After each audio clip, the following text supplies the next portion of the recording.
Jamaica is an island covering 4,300 square miles. Here, under fields and houses in dark burrows, thousands of mongooses have settled. Once, people brought them here, and then were horrified when they realized who exactly they had called for help. Don't look down.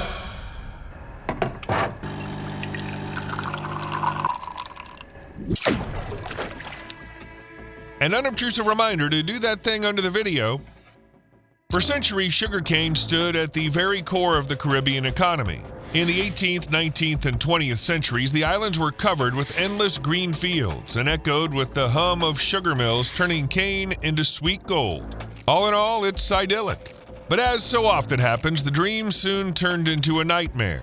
On these small islands, there were hardly any predators, and together with the cargo ships came black and brown rats. They clung to barrels, hid in sacks, scurried across decks, and once ashore, they found themselves in a new world where nothing stood in their way. The sugarcane fields became an endless feast for the rats. Rats chewed through the stalks at the base, and whole rows toppled under their own weight. The crop was ruined. Just a couple of bites were enough, and the plant would start rotting from the inside. The juice went sour, the sugar content dropped, and what should have been profit turned into losses and ruined produce. This is what the impact of rats on modern sugarcane fields looks like. Back then, the situation was exactly the same, only harder to see from a bird's eye view. In short, the losses were catastrophic. Landowners racked their brains over how to stop the hordes of brown and black invaders, and in the end, they went for a desperate move, bringing in non-native predators that were supposed to restore order on the plantations. The landowners were searching for the perfect rat catcher. They needed a creature that would solve the problem once and for all, wiping out swarms of pests while costing little and surviving without constant supervision. But the perfect solution was nowhere to be found. They tried all sorts of creatures, ferrets, weasels, stoats were brought to the islands. They even experimented with frogs and ants. One resourceful landowner, Mr. Anthony Davis, decided to try his luck with some toads brought over from Barbados. There they were said to hunt young rats, but in Jamaica, things went differently. The toads happily feasted on chicken eggs and quickly turned into yet another headache for the planters. Another example is Sir Stamford Raffles. He brought the ant Formica omnivora from Cuba into Jamaica. The idea seemed promising, until it turned out these ants wiped out the young of almost every bird and mammal they came across. Luckily, they never spread beyond a few limited areas. In the meantime, rats were taking over the islands. The fields were crawling with them, and with every passing year, the situation grew more and more alarming. The British sugar plantations were hanging by a thread. By some estimates, by the 1870s, about a fifth of all output from major sugar producers wasn't going to processing, but straight into the mouths of rodents. The situation was made worse by the fact that the rats weren't just gnawing at the crops, they'd built an entire underground world beneath them. Fallen grass made perfect hiding spots. Under this soft cover, the rats dug burrows and moved safely between them. At night, millions of rodents would come to the surface. They scurried across the fields, gnawed on the sugarcane, ruining the crops, and by day they would retreat underground, to places almost impossible to reach. In the dark tunnels, new rats were born, and the populations grew even faster. Peering into one of these pits, you could see dozens of glinting eyes. Life was teeming beneath the roots of the plants, which ordinary traps or poisonous baits couldn't control. To fight the rats, they needed a predator that could go right into the burrows. And finally, after a series of setbacks, a solution was found. At the end of the 19th century, the small Indian mongoose was brought to the Caribbean islands. It was seen as the perfect rat catcher, the one that could handle the disaster. By the way, this was one of the most extensive and most intentional introductions of a mammalian predator in history. In 1872, Jamaican landowner William Bancroft Espuit took a step that would change the fate of the islands. He was the first to document the release of mongooses into the wild there. The decision didn't come out of nowhere. Espuit had discussed the problem with his wife, Bessie Adela Jeanette Espuit. She remembered a story from her life. A few years earlier, while in Ceylon with her father, Colonel Armit of the Royal Engineers, she'd kept a small Indian mongoose as a pet. Back then, Bessie had seen with her own eyes how easily the little predator dealt with rats. She told her husband that mongooses could do the same in Jamaica, and so it was done. In February 1872, the first group arrived at the Espuit plantation, 4 males and 5 females brought over from Calcutta.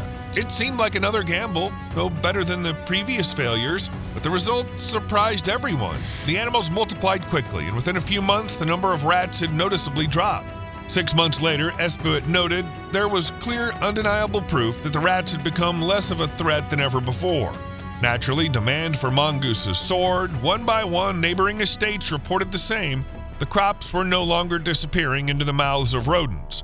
10 more years passed, and the little predators had spread all over Jamaica. They were seen not just in houses and on plantations, but also in the mountains, up to 4,900 feet high. Back then, estimates suggested that mongooses saved Jamaican sugar producers about 150 pounds a year, or roughly $30 million in today's money. Success turned out to be contagious. From Jamaica, the mongooses were sent further, to more than 30 islands and several mainland countries in the region. By 1900, the little animals had settled on all the major Antillean islands, from Cuba and Hispaniola to Puerto Rico, Santa Cruz, and the U.S. Virgin Islands. Everywhere, they worked the same way, sharply reducing the damage done by rats. Within a few decades, mongooses had become part of the landscape. They were everywhere, in the fields, on the plantations, near the houses, and even in the remote forests on hilltops. At first, it all seemed like the problem had been solved once and for all. In 1882, 3 years after the mongooses arrived, Espeut wrote that he felt relieved and that his plantation was almost completely safe from rodents. Losses from rats had become almost negligible. In Jamaica, sugar, cocoa, and coffee could once again be grown without fear. More than that, the decline in the rat population opened the way for new crops and vegetables. Everything seemed simply perfect. But a few years later, everything changed. In 1888, Espeut himself noted the mongoose had become a good friend to the planters, but over time it became spoiled and no longer ate rats in the same numbers. And that's when the big mistake became clear. The whole idea of introducing them had been based on observations of tame animals kept at home. This had little to do with how mongooses behaved in the wild. Besides, black rats turned out to be smarter than people thought. Their partly arboreal lifestyle and nocturnal habits kept the risk of encounters with mongooses to a minimum, since the predators were land-based and daytime hunters. Also, when mongooses were few and rats were what they usually ran into, the mongooses really went after the rodents. But as the mongoose numbers went up and rats became less common, their diet shifted. They began eating everything else they could find on the island, and they stopped being a savior. The good they did quickly faded, and what came next was an even bigger problem: the harm mongooses were causing to Jamaica's fauna. The island started changing again, but this time it wasn't for the better. Imagine you step into a forest and suddenly realize it's empty. The birds no longer sing, their lively chatter missing from the treetops. Frogs don't croak in the ponds and puddles, even though their chorus used to fill the nights. Where life once thrived, now there's a heavy silence. At first, people were puzzled and looked for answers in all the wrong places. But eventually, denying reality became pointless. The mongooses were to blame. By the start of the new century, it became clear these predators introduced with good intentions had changed the islands beyond recognition. In many areas, there was a sharp decline or complete disappearance of native birds, mammals, snakes, lizards, and frogs. The timing matched the arrival of the mongooses, and it was impossible to ignore the connection. Populations of endemic reptiles have suffered the most. Green iguanas, once common, suffered a heavy blow to their population. The land iguana had vanished from Santa Cruz Island by 1962. Birds that nested on the ground, rock iguanas, and small mammals like hutillas and solenodons were also hit hard. Local snakes have nearly disappeared from the islands where mongooses were introduced, and now they can only be found on remote patches of land far from the shore. On Santa Cruz, it seems that one snake species has disappeared forever. There have also been reports of declines in ground bird and agouti populations, as well as amphibians and reptiles across the Caribbean. Predation rates were high for both sea turtle nests and seabirds. There was even a case when a mongoose attacked a Puerto Rican Amazon chick, a parrot that was already at risk of extinction. In general, as soon as the initial success in fighting rats stopped being obvious and the scale of the damage became clear, people's attitude changed. Mongooses started being seen as pests. But the damage caused by mongooses wasn't felt only in the wild. Soon it became clear that agriculture was suffering too. The predators brought in to save the crop started hunting livestock and poultry, eating fruit crops and even munching on sugarcane. As early as 1893, reports said that the Jamaican mongoose was killing young pigs, kids, lambs, kittens, puppies, poultry, and game. In short, what was meant to be a cure for rats had turned into a new threat for farmers.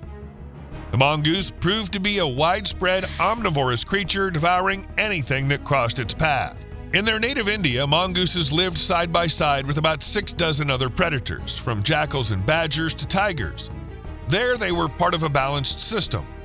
But on the Caribbean islands and Hawaii, it was different. The habitat was free of mammalian predators, and nothing held back the new boss. If you reduce the equation to its simplest formula, it looks like this. Adaptable predator plus naive prey minus competition equals ecosystem disaster. The small Indian mongoose turned out to be exactly like that. Versatile, flexible, it could live anywhere, on open plains, in forests, on farmland, even in cities. It ate just about anything: invertebrates, lizards, birds, small mammals, seeds. Modern studies show that roughly 93% of its prey were invertebrates and lizards. For island ecosystems that were specialized and narrow, this generalist was a real threat. And by the way, complaints that the mongoose had become spoiled and weren't eating rats like they used to were justified. The logic is simple. Why risk going underground where rats bite hard in self-defense when there's an egg in a nest nearby or a harmless lizard running around? Local species turned out to be way easier prey than rats, and the mongooses decided to take it easy.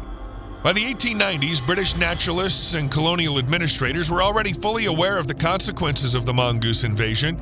In the decades that followed, North American zoologists and ornithologists came to Jamaica, and they all noticed the same thing. The islands were becoming empty. When staff at the Museum of Comparative Zoology in Cambridge, Massachusetts, compiled a list of Jamaica's birds in 1920, it turned out that many species previously observed had disappeared. In general, you could say that when they brought in mongooses, the producers were only thinking about rats. Nobody consulted biologists or ecologists, and, well, back then there wasn't much time for advice. They just wanted to fix the problem, and they tried to fix it themselves. And the destructive nature of the mongoose soon became clear even to the authorities. In 1899, when it turned out that cocoa planters had also brought in mongooses in Trinidad, the colonial government banned any further imports. Sadly, the rule came only after the damage had been done. But the impact of bringing mongooses to Jamaica went beyond just birds and reptiles disappearing. The natural insect controllers were gone too, and soon a new problem hit the island: ticks. At first, people shrugged it off. In 1891, at a meeting of the Institute of Jamaica, Dr. James Filippo complained about the abominable tick, and the audience laughed. He remembered that not long ago you could just lie in the grass safely, but now walking through it without picking up some parasites was impossible. He even joked that if they ever decided to release an animal to control ticks, he just hoped it wouldn't be another mongoose. But a few years later, it stopped being funny. In 1896, a young British man named Henry Hesketh Bell arrived in Jamaica. In his room, he discovered a bowl of oil and a feather. At first, he thought it was some weird local custom, but the hosts explained the oil was meant to remove the ticks that infested the island. Bell was just one of many people who suffered from Jamaica's ecological disaster. British colonists thought the epidemic of ticks was triggered by the disappearance of insect-eating birds and reptiles due to the mongooses. British officials, however, claimed that ticks attacked the mongooses themselves, thus lowering their numbers and supposedly restoring the natural balance. Later on, researchers started doubting this neat explanation. Historian Holmes pointed out that the sudden boom in tick numbers was mostly due to the growth of livestock farming. It was the cattle that became their main carriers and breeding ground, and the tale that nature sorted everything out was more of a strategy, a way to excuse the colonial rulers' missteps and take the blame off the plantation economy. Basically, same old story. No balance was achieved. The ticks stayed, so did the mongooses, and both factors went down in history as an example of how one mistake can lead to another. And by the way, without insect-eating animals around, it wasn't just ticks that multiplied, but caterpillars too. William Fawcett, director of the Department of Gardens and Plantations in Jamaica, reported an invasion of caterpillars in 1896. Hundreds of acres of plantations were destroyed by them. But things got even worse after that. No exaggeration here. Since the 1950s, mongooses have become the main carriers of rabies on several Caribbean islands. At first, the disease came to the region with pets, but by the late 1960s, vaccination had almost eliminated the threat among dogs and cats. It seemed like victory was near. And then the mongooses stepped into the spotlight. Since then, they've remained the main cause of all recorded rabies cases in the region. By the 2000s, the virus was steadily circulating in mongoose populations in Antigua, Cuba, Grenada, Hispaniola, and Puerto Rico. In Puerto Rico, the situation was especially bad. There, over a quarter of a century, 70 to 80% of all rabies cases were traced to mongooses. Most infections among livestock were also linked to their bites. On top of that, the number of rabies cases in mongooses kept rising every year. The danger also affected people. In Puerto Rico's national park, which attracts thousands of tourists, mongooses often wander right into the picnic areas. Attacks by sick animals on visitors became a recurring problem. Today in Puerto Rico, Grenada, and Cuba, small Indian mongooses are the main source of rabies. This disease, once symptoms appear, is always fatal. As a result, the mongoose's reputation has taken a complete turn. From being a plantation savior, it quickly became recognized as a pest, and today, people openly talk about its destructive role. The International Union for Conservation of Nature has listed the mongoose among the 100 most dangerous invasive species on the planet. And it's no accident, this omnivorous predator is considered a potential threat to almost all land species in the Caribbean that are at risk of extinction. So once the scale of the disaster became clear, the authorities tried to fix their mistake. By 1898, the Jamaican government was already discussing ways to reduce the mongoose population. In 1902, an official bounty system was launched in Trinidad, and 3 years later, Governor Hodgson passed an act encouraging the killing of these predators. 3 pence were paid for every animal killed.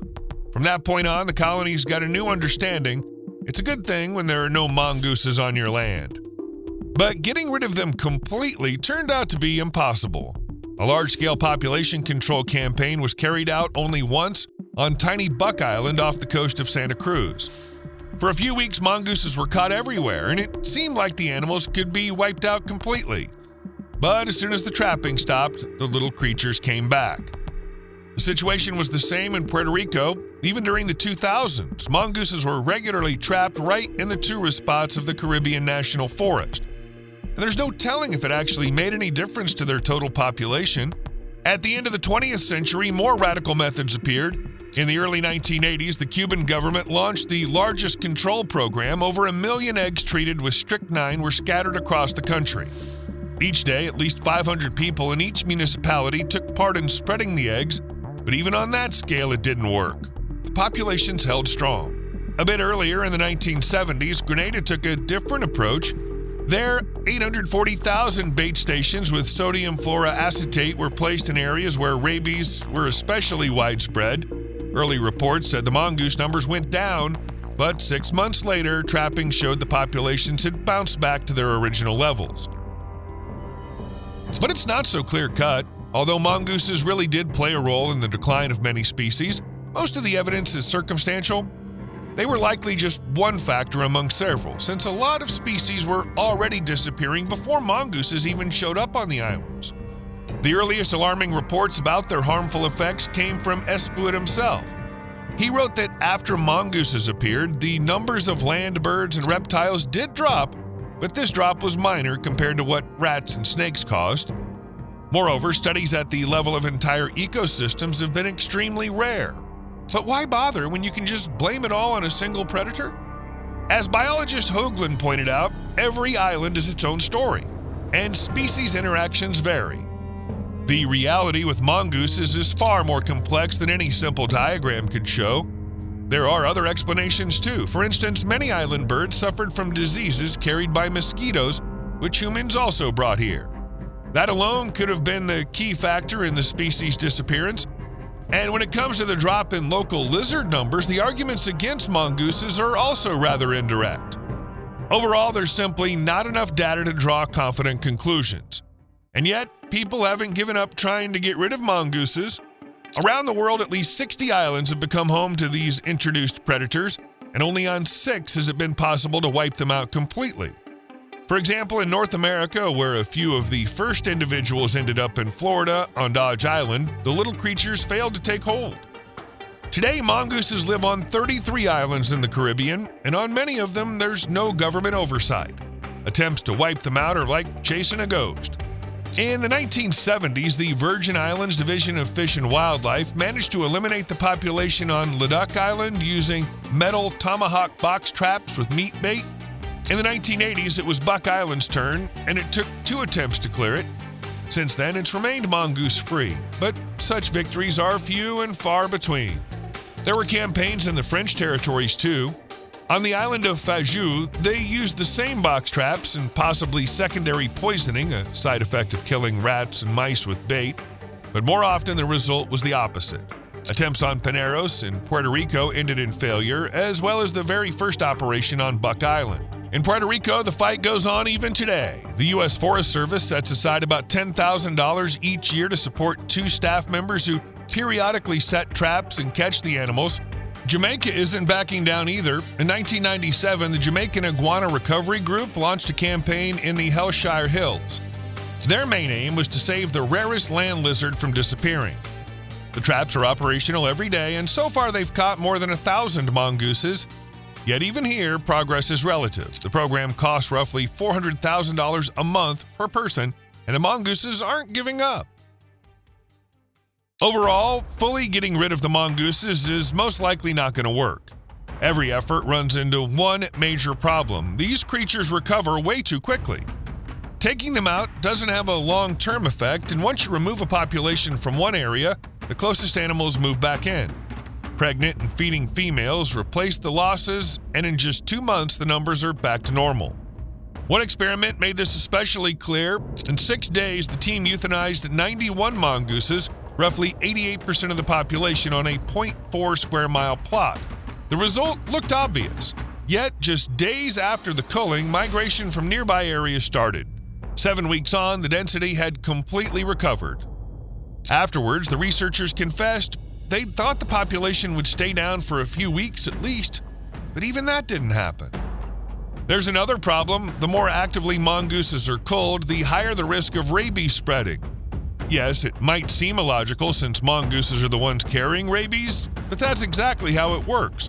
Biologists worry about the so-called perturbation effect, which has already been seen in Europe with badgers, carriers of bovine tuberculosis.